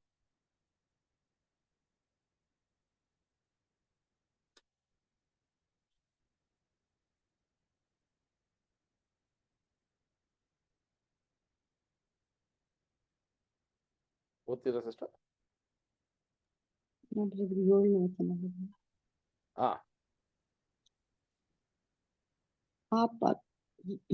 ದೇವರಿಗೆ ಸಮನಾಗಿರುವ ಅಮೂಲ್ಯ ಅದನ್ನೇ ಓದಿಸಿ. ಎಲ್ಲಿಂದ ಬರೋದು? ದೇವರಿಗೆ 7-8 ಓದಿ. ಅಮೂಲ್ಯ ಪದವಿಯನ್ನು ಬಿಡಲೊಲ್ಲೇನು ಎಂದೆಣಿಸದೆ ತನ್ನನ್ನು ಬರಿದು ಮಾಡಿಕೊಂಡು ದಾಸನ ರೂಪವನ್ನು ಧರಿಸಿಕೊಂಡು ಮನುಷ್ಯನಿಗೆ ಸದೃಶ್ಯನಾದನು. ಹೀಗೆ ಆತನು ಆಕಾರದಲ್ಲಿ ಮನುಷ್ಯನಾಗಿ ಕಾಣಿಸಿಕೊಂಡಿದ್ದಾಗ ತನ್ನನ್ನು ತಗ್ಗಿಸಿಕೊಂಡು ಮರಣವನ್ನು, ಅಂದರೆ ಶಿಲುಬೆಯ ಮರಣವನ್ನಾದರೂ ಹೊಂದುವಷ್ಟು ವಿಧಿಯನಾದನು. ಸರಿ. ಸೊ ಇಲ್ಲಿ ನಾವು ನೋಡುವಾಗ ಸಹೋದರ ಸಹೋದರರೇ, ಒಂದು ಮುಖ್ಯವಾದ ವಿಷಯವನ್ನ ಏನ್ ಗಮನಿಸ್ತೀವಿ ಅಂದ್ರೆ, ನಾವು ಈ ಒಂದು ವಚನವನ್ನ ಓದುವಾಗ ಅಲ್ಲಿ 22ನೇ ವಚನದಲ್ಲಿ ಆ ಒಂದು ಕುರಿಮರಿಗೆ ಹೋಲಿಕೆ ಮಾಡುವಂತ ಒಂದು ಗುಣವನ್ನ ಇಲ್ಲಿ ನಮಗೆ ಫಿಲಿಪಿಯರಿಗೆ ಬರೆದ ಪುಸ್ತಕದಲ್ಲಿ ಅಪೋಸ್ತಲ ಪೌಲು ಈ ಒಂದು ವಿಷಯವನ್ನ ನಮಗೆ ತಿಳಿಸುವಂತದ್ದಾಗಿದೆ ಸಹೋದರ ಸಹೋದರ. ಇದನ್ನೇ ಯೆಶಾಯ ಪ್ರವಾದಿಯಲ್ಲಿ ಒಂದು ಪ್ರವಾದನೆಯಾಗಿ ಬರೆದಿದ್ರು. ಆ ಪ್ರವಾದನೆ ಯೇಸು ಕ್ರಿಸ್ತನ ಜೀವನದಲ್ಲಿ ಅದು ನೆರವೇರಿತು. ಆ ಒಂದು ಏನ್ರಿ ಅದು ಬಂದು ಕಾರ್ಯರೂಪಕ್ಕೆ ಬಂತು. ಅದನ್ನೇ ಅಪೋಸ್ತಲ ಪೌಲು ಯೇಸು ಕ್ರಿಸ್ತನು ಹೋದ ನಂತರ ಇದು ಯೇಸು ಕ್ರಿಸ್ತನು ಯಾವ ರೀತಿ ತನ್ನನ್ನೇ ತಗ್ಗಿಸಿ ಅಲ್ಲಿ ಆತನು ದೇವರಿಗೆ ಮರಣ ಆತನಿಗೆ ಬರೋ ತನಕ ದೇವರಿಗೆ ವಿಧೇಯನಾಗಿದ್ದು ಆತನು ಏನ್ರಿ ತುಂಬಾ ಹಂಬಲ್ ಆಗಿ ಆ ಒಂದು ವಿಷಯವನ್ನ ಮಾಡಿದ್ರು ಅಂತ ಕೂಡ ಯಾವುದೇ ರೀತಿಯ ಒಂದು ಪ್ರತಿಕ್ರಿಯೆಯನ್ನ ತೋರಿಸಿಲ್ಲ. ಅಲ್ಲಿ ಮರಣಕ್ಕೆ ಆತನನ್ನ ಒಪ್ಪಿಸ್ಕೊಟ್ರು ಕೂಡ ಆ ಮರಣವು ನ್ಯಾಯವಾದದ್ದಲ್ಲ ಅಂತ ಅವರು ಡಿಫೆಂಡು ಮಾಡ್ಕೊಂಡಿಲ್ಲ. ಇದನ್ನೇ ಅಲ್ಲಿ ಹೇಳ್ತಾರೆ ಸಹೋದರ ಸಹೋದರರೇ. ಸೊ ಆ ಒಂದು ಏನ್ರಿ ಆ ಒಂದು ಮರಣವು ಆತನಿಗೆ ಅನ್ಯಾಯದ ಒಂದು ಮರಣ ಅಂತ ಕೂಡ ಅಲ್ಲಿ ತಿಳಿಸ್ತಾ ಇಲ್ಲ. ಯಾಕೆ ಅಂದ್ರೆ ನೋಡಿ, ಆತನ ಒಂದು ಸೇವೆಯ ಪ್ರಾರಂಭದ ದಿನಗಳಲ್ಲಿ ಯೇಸು ಕ್ರಿಸ್ತರು ತುಂಬಾ ಏನಾಗಿದ್ರಿ, ತುಂಬಾ ಬೋಲ್ಡ್ ಆಗಿದ್ರು. ಆ ವಚನಗಳ ವಿಷಯಗಳನ್ನ ಹೇಳಿ ಎಲ್ಲರ ಮುಂದೆ ಸ್ಟ್ರಾಂಗ್ ಆಗಿ ಅದರ ಬಗ್ಗೆ ಡಿಬೇಟ್ ಮಾಡ್ತಾ ಇದ್ರು. ಆದ್ರೆ ಆತನ ಮರಣ ಅಂತ ಬರುವಾಗ ಅವರು ನಿಧಾನಕ್ಕೆ ಅವ್ರನ್ನ ಒಪ್ಪಿಸ್ಕೊಡೋದಿಕ್ಕೆ ಎಲ್ಲೂ ಅವರು ಬಾಯನ್ನ ತೆರೆದಿಲ್ಲ. ನೋಡ್ರಿ, ಯೋಚನೆ ಮಾಡಿ, ಅಲ್ಲಿ ಪಿಲಾತನ ಮುಂದೆ ಬಾಯನ್ನ ತೆರೆದಿಲ್ಲ. ಅಲ್ಲಿ ಏನ್ರಿ ಒಂದು ಎನ್ಕ್ವೈರಿನ ಮಾಡಿದ್ರು. ಅಲ್ಲಿ ಇರುವಂತ ಮಹಾಯಾಜಕರು, ಅಲ್ಲಿರುವಂತ ಎಲ್ಲರೂ ಎನ್ಕ್ವೈರಿ ಮಾಡಿದ್ರು ಕೂಡ ಅವರು ಯಾವುದೇ ರೀತಿಯ ಪ್ರತಿಕ್ರಿಯೆಯನ್ನ ಅಲ್ಲಿ ತೋರಿಸಿಲ್ಲ ಅಂತ ಕೂಡ ನಾವು ನೋಡ್ತೀವಿ ಸಹೋದರ ಸಹೋದರರೇ. ಅದರಿಂದ ಈ ವಿಷಯಗಳು ಅಲ್ಲಿ ನೆರವೇರ್ತು ಅಂತ ನಾವು ಸಂತೋಷ ಪಡುವಂತದ್ದಾಗಿದೆ. ಆ ಒಂದು ಏನಂತ ಹೇಳ್ಬೇಕಾದ್ರೆ, ಆ ಕಂಚಕಿಯ ಸಮಯದಲ್ಲಿ ಆ ಪ್ರವಾದನೆ ಇನ್ನ ನೆರವೇರಿಲ್ಲ. ಯಾಕಂದ್ರೆ ಯೇಸು ಕ್ರಿಸ್ತನು ಇನ್ನ ಬಂದಿರ್ಲಿಲ್ಲ. ಆದ್ರೆ ಈಗ ನಾವು ಆ ಪ್ರವಾದನೆಯನ್ನ ಓದುವಾಗ ಆ ಸಮಯದಲ್ಲಿ ಆ ಕಂಚಕಿಗೆ ಯೇಸು ಕ್ರಿಸ್ತನು ಒಬ್ಬ ಅನ್ನುವ ಒಂದು ವ್ಯಕ್ತಿ ಮೆಸ್ಸಾಯ, ಈ ಯಹೂದ್ಯರಿಗೆ ಮೆಸ್ಸಾಯವಾಗಿ ಬಂದು ಈ ಒಂದು ಬರುವಂತ ಮೆಸ್ಸಾಯ ಈ ಗುಣವನ್ನ ಹೊಂದಿರ್ತಾನೆ ಅಂತ ಆತನಿಗೆ ಮಾಹಿತಿ ಸಿಕ್ತು ಅಷ್ಟೇ. ಆದ್ರೆ ನಾವು ಈಗ ಓದುವಾಗ ಇದರ ಒಂದು ಏನ್ರಿ ಸಂಪೂರ್ಣತೆ ಆಯ್ತು ಅಂತ ಹೇಳುವಾಗ ಎಂತ ಒಂದು ದೊಡ್ಡ ವಿಷಯವನ್ನ ದೇವರು ನಮಗೆ ತಿಳಿಸ್ಕೊಟ್ಟಿದ್ದಾರೆ ಅಂತ ಯೋಚನೆ ಮಾಡಿ ಸಹೋದರ ಸಹೋದರರೇ. ಸೊ ಆ 32ರಲ್ಲಿ ನಾವು ನೋಡುವಾಗ ಆ ಒಂದು ವಿಷಯವನ್ನ ನೋಡ್ತೀವಿ. 33ರಲ್ಲಿ ನಾವು ಓದುವಾಗ ಆ ಹಿಂಸೆಯನ್ನ ಪಡುವಾಗ ಅವರಿಗೆ ಯಾವುದೇ ರೀತಿಯ ನ್ಯಾಯ ಅಲ್ಲಿ ದೊರಕಿಲ್ಲ. ಅವರು ಈ ಲೋಕದಲ್ಲಿ ಜೀವವನ್ನೇ, ಆತನ ಜೀವವನ್ನು ಸಂಪೂರ್ಣವಾಗಿ ಈ ಲೋಕದಿಂದ ಆತನ ಜೀವವು ತೆಗೆಯಲ್ಪಡ್ತು ಅಂತ ಹೇಳ್ತಾರೆ ಸಹೋದರ ಸಹೋದರರೇ. ಸೊ ಆ ರೀತಿ ಇರುವಾಗ ಈ ಒಂದು ವಿಷಯವನ್ನ ನೋಡುವಾಗ ನಾವು ನೋಡಿದ್ವಿ, ಈ ಹಿಂಸೆ ವಿಷಯವನ್ನ ನೋಡುವಾಗ ಆ ಹುಣ್ಣೆ ಕತ್ತರಿಸುವ ಆ ಒಂದು ಕುರಿಮರಿಗೆ ಹೋಲಿಕೆ ಮಾಡಿರುವಂತ ವಿಷಯ, ಆ ಹಿಂಸೆ ಪಡುವಂತ ವಿಷಯ. ಎರಡನೇ ವಿಷಯವನ್ನ ಅಲ್ಲಿ ಏನ್ ನೋಡ್ತೀವಿ ಅಂದ್ರೆ, ಆತನ ಜೀವವು ಈ ಲೋಕದಿಂದ ತೆಗೆಯಲ್ಪಡ್ತು ಅಂತ ಹೇಳುವಾಗ ಒಂದು ಸಲಹೆಯನ್ನ ಸಹೋದರರು ನಮಗೆ ಕೊಡ್ತಾರೆ. ಇನ್ನು ಹೆಂಗ ಅರ್ಥ ಮಾಡ್ಕೋಬೇಕು ಅಂತ ಹೇಳ್ಬೇಕಾದ್ರೆ, ಸಹೋದರ ಸಹೋದರರೇ, ಯೇಸು ಕ್ರಿಸ್ತನು ಈ ಒಂದು ಭೂಲೋಕದಲ್ಲಿ ಜೀವಿಸುವಾಗ ಅವರು ಯಾವುದೇ ರೀತಿಯ ಒಂದು ಸಂತತಿಯನ್ನು ಇಟ್ಟು ಹೋಗಿಲ್ಲ. ಯಾಕಂದ್ರೆ ಅವರು ಮದುವೆ ಆಗಿಲ್ಲ, ಮಕ್ಕಳಾಗಿಲ್ಲ, ಅವರ ಒಂದು ಸಂತತಿ ಅಲ್ಲಿ ಬಂದೇ ಇಲ್ಲ ಅಲ್ವಾ. ಅದನ್ನೇ ನಾವು ನೋಡ್ತೀವಿ ಸಹೋದರ ಸಹೋದರರೇ. ಅವರ ಜೀವವು ಅವರು ಹೋದಾಗ ಅವರ ಹಿಂದೆ ಯಾವ ಸಂತತಿಯನ್ನು ಬಿಟ್ಟು ಹೋಗಿಲ್ಲ. ಆತ್ಮಿಕ ರೀತಿಯಲ್ಲಿ ನಾವು ಸಂತತಿಗಳನ್ನು ನೋಡಬಹುದು, ಆದರೆ ಫಿಸಿಕಲ್ ಆಗಿ ಅಲ್ಲಿ ನಾವು ನೋಡುವಾಗ ಆ 33ನೇ ವಚನವನ್ನ ನೀವು ಓದ್ ನೋಡುವಾಗ, ಆ 33ನೇ ವಚನವನ್ನ ಮತ್ತೆ ಒಂದ್ಸರಿ ಓದಿ ಸಿಸ್ಟರ್. 33ನೇ ವಚನ. ಆತನಿಗುಂಟಾದ ದೀನಾವಸ್ಥೆಯಲ್ಲಿ ನ್ಯಾಯವೂ ಇಲ್ಲದೆ ಹೋಯಿತು. ಆತನು ಸಕಲದವರನ್ನು ಹೇಳತಕ್ಕದ್ದನ್ನು ಆತನ ಜೀವವನ್ನು ಭೂಮಿ ಮೇಲಿಂದ ತೆಗೆದು ಬಿಟ್ಟರಲ್ಲ ಎಂಬುದೇ. ನೋಡ್ರಿ, ಆತನ ಜೀವವನ್ನ ಭೂಮಿ ಮೇಲಿಂದ ತೆಗೆದು ಬಿಟ್ರಲ್ಲ ಅಂತ ಹೇಳ್ಬೇಕಾದ್ರೆ ಅದು ಕೂಡ ದೇವರ ಚಿತ್ತವಾಗಿತ್ತು. ಆದ್ರೆ ಆ ಜೀವವನ್ನ ತೆಗೆದು ಬಿಟ್ರು ಅಂತ ಹೇಳ್ಬೇಕಾದ್ರೆ, ಈಗ ನಾನು ಒಂದು ವೇಳೆ ಸತ್ತಾಗ ನನ್ನ ಒಂದು ನನಗೆ ಒಂದು ಸಂತಾನ ಇದೆ ಅಲ್ವಾ. ನನ್ನ ಜೀವದ ಒಂದು ಸಂತಾನವು ಹಂಗೆ ಈ ಲೋಕದಲ್ಲಿ ನಡೀತಾ ಇರ್ತದೆ. ಆದ್ರೆ ಆ ರೀತಿಯ ಸಂತಾನವು ಯೇಸು ಕ್ರಿಸ್ತನಿಗೆ ಇರ್ಲಿಲ್ಲ. ಜೀವವನ್ನ ಸಂಪೂರ್ಣವಾಗಿ ತೆಗೆಯುವಾಗ ಆ ಸಂತಾನವೇ ಅಲ್ಲಿಂದ ತೆಗೆಯಲ್ಪಟ್ಟಿತ್ತು ಅಂತ ಕೂಡ ನಾವು ನೋಡ್ತೀವಿ. ಇದೇ ಸಹೋದರ ಸಹೋದರರೇ ಅಲ್ಲಿ ಇರುವಂತ ಪ್ರವಾದನೆಯನ್ನ ಫಿಲಿಪ ನಿಜವಾಗ್ಲೂ ದೇವರ ಆತ್ಮದ ಶಕ್ತಿಯಿಂದ ಆತನಿಗೆ ತಿಳಿಸಿರ್ಬೋದು. ಅದನ್ನೇ ಈಗ ನೋಡ್ರಿ, ಈಗ ಈ ವಚನವನ್ನ ಓದುವಾಗ ಫಿಲಿಪರು ಕೇಳ್ತಾರಲ್ಲ, ನಿನಗೆ ಅಂಡರ್ಸ್ಟ್ಯಾಂಡ್ ಆಯ್ತಾ ಇದು ಅಂತ ಹೇಳುವಾಗ, ಯಾರು ಹೇಳ್ದೆ ಇದ್ರೆ ಹೆಂಗ್ ಅಂಡರ್ಸ್ಟ್ಯಾಂಡ್ ಆಗತ್ತೆ ಅಂತ ಕೇಳ್ತಾರೆ ಅಲ್ವಾ. ಈಗ ಫಿಲಿಪರ ಹತ್ರ ಕೇಳ್ತಾರೆ, ಈ ಒಂದು ವಾಕ್ಯವು ಯೆಶಾಯ ಪ್ರವಾದಿ ಆತನ ಬಗ್ಗೆ ಮಾತಾಡ್ತಾ ಇದ್ದಾರಾ ಅಥವಾ ಇನ್ನ ಯಾರ ಬಗ್ಗೆ ಆದ್ರೂ ಮಾತಾಡ್ತಾ ಇದ್ದಾರಾ ಅಂತ ಒಂದು ಪ್ರಶ್ನೆನ ಹಾಕ್ತಾರೆ ಕಂಚಕಿ. ಅದನ್ನ ನೋಡ್ಬೋದು. 8ನೇ ಅಧ್ಯಾಯ 34ನೇ ವಚನ. 8ನೇ ಅಧ್ಯಾಯ 34ನೇ ವಚನ.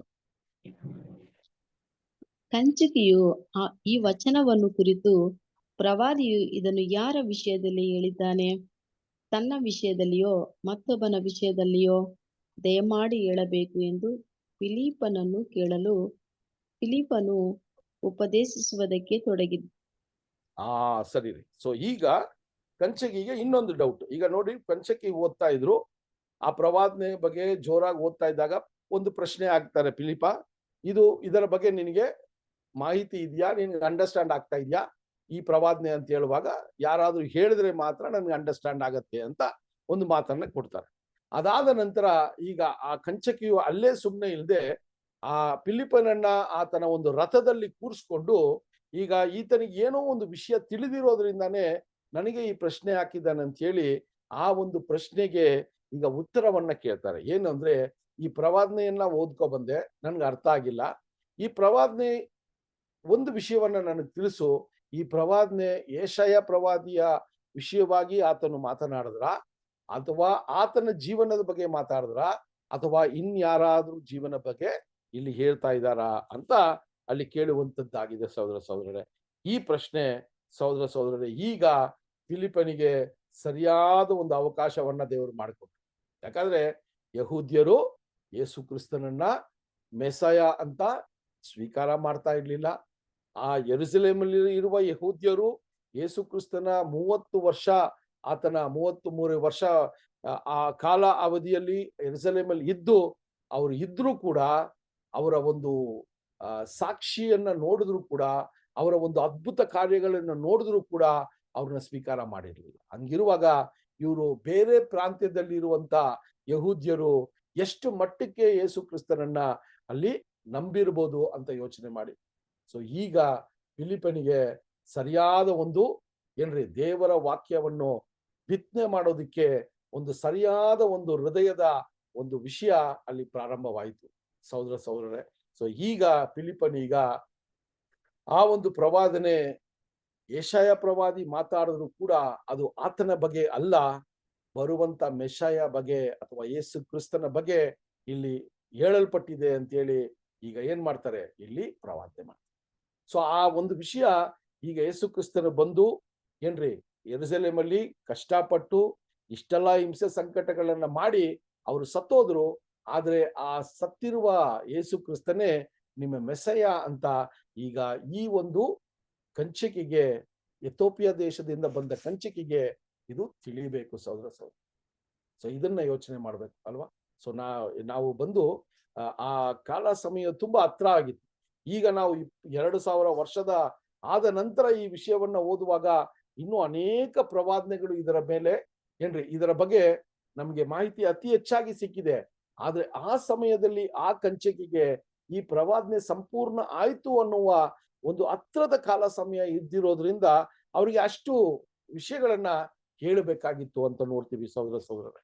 ಸೊ ಈಗ ಫಿಲಿಪ್ಪರು ಏನ್ ಮಾಡ್ತಾರೆ ಅಂದ್ರೆ ಈ ಒಂದು ಯೇಸು ಕ್ರಿಸ್ತನ ಬಗ್ಗೆ ಈಗ ಮಾತನಾಡಲು ಅವರು ಬಾಯನ್ನ ತೆರೀತಾರೆ.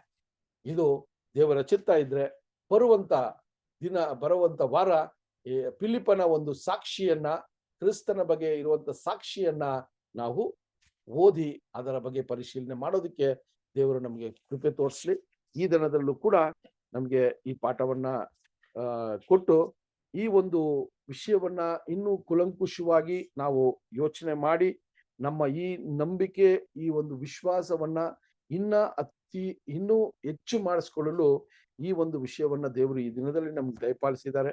ಸೊ ಅದಕ್ಕೋಸ್ಕರ ದೇವರಿಗೆ ಕ್ರಿಸ್ತನ ಮೂಲಕ ನಾವು ಸ್ತುತಿ ಸ್ತೋತ್ರಗಳನ್ನ ಹೇಳಿ ಈ ಪಾಠವನ್ನ ಇಲ್ಲಿ ಮುಗಿಸೋಣ. ನಾವು ಈ ದಿನದಲ್ಲಿ ಅಪೊಸ್ತಲರ ಕಾರ್ಯಗಳು 8ನೇ ಅಧ್ಯಾಯ 26ನೇ ವಚನದಿಂದ 8ನೇ ಅಧ್ಯಾಯ 34ನೇ ವಚನ ತನಕ ನಾವು ನೋಡಿದೀವಿ. ಇದನ್ನ ಮತ್ತೊಮ್ಮೆ ನೀವು ನಿಮ್ಮ ಪರ್ಸನಲ್ ಸ್ಟಡಿಯಲ್ಲಿ ಮೆಲುಕಾಕ್ರಿ. ಈ ಒಂದು ಎಥೋಪಿಯಾನ ಕಂಚಕಿ ಬಗ್ಗೆ ಇನ್ನೂ ಮಾಹಿತಿಗಳನ್ನ ನೀವು ಯೋಚನೆ ಮಾಡಿ. ಆ ಒಂದು ಎಥೋಪಿಯಾ ಎಲ್ಲಿದೆ ಅಲ್ವಾ, ಅದನ್ನೆಲ್ಲ ನಾವು ನೋಡ್ಕೊಂಡಾಗ ನಮ್ಮ ಮನಸ್ಸಲ್ಲಿ ಪಿಕ್ಚರೈಸೇಷನ್ ಬಂದ್ಬಿಟ್ರೆ ಈ ಘಟನೆಗಳು ನಮ್ಗೆ ಯಾವಾಗ್ಲೂ ನಾವು ಮರೆಯಲ್ಲ, ಯಾವಾಗ್ಲೂ ಜ್ಞಾಪಕದಲ್ಲಿ ಇಟ್ಟಿರ್ತೀವಿ. ಸೊ ಆ ಒಂದು ಕಂಚಿಕೆ ಬಗ್ಗೆ ಇನ್ನ ಒಂದು ವಿಷಯಗಳನ್ನ ಮತ್ತೆ ನೀವು ಮೆಲುಕಾಕಿದ್ರೆ ನಾವು ಓದಿದಂತ ವಿಷಯಗಳು ನಮ್ಮ ಹೃದಯದಲ್ಲಿ ಅದು ಯಾವಾಗ್ಲೂ ಉಳ್ಕೊಳ್ಳುತ್ತೆ. ಅದರಿಂದ ಈ ದಿನದಲ್ಲಿ ಈ ಒಂದು ಸಮಯದಲ್ಲಿ ಕೂಡ ನಾವು ಒಂದು ಪ್ರಾರ್ಥನೆಯ ಮೂಲಕ ಈ ಒಂದು ಕೂಟವನ್ನ ನಾವು ಮುಕ್ತಾಯಗೊಳಿಸೋಣ.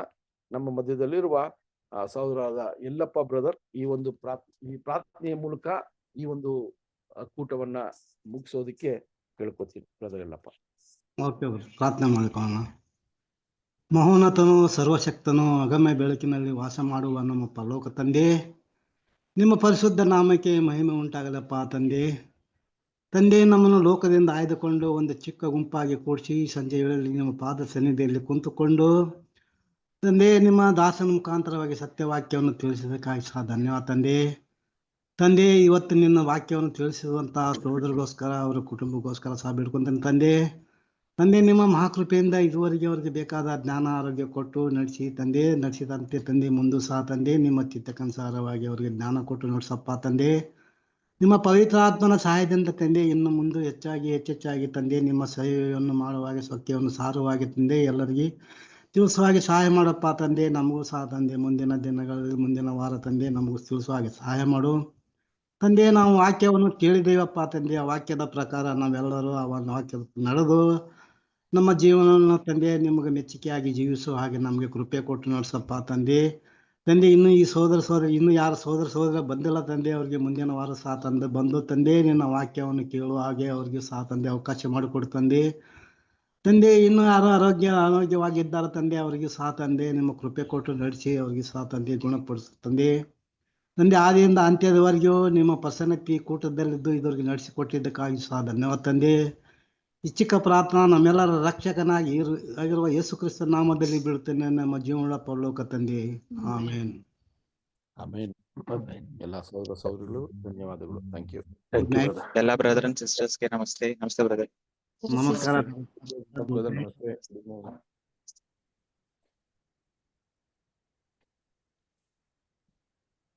ನಮಸ್ತೆ ಬ್ರದರ್ಸ್ ಅಂಡ್ ಸಿಸ್ಟರ್ಸ್. ನಮಸ್ತೆ ರೀ. ನಮಸ್ತೆ ಸರ್. Okay brother. ಸಿಸ್ಟರ್ ನಮಸ್ತೆ. ಸರಿ.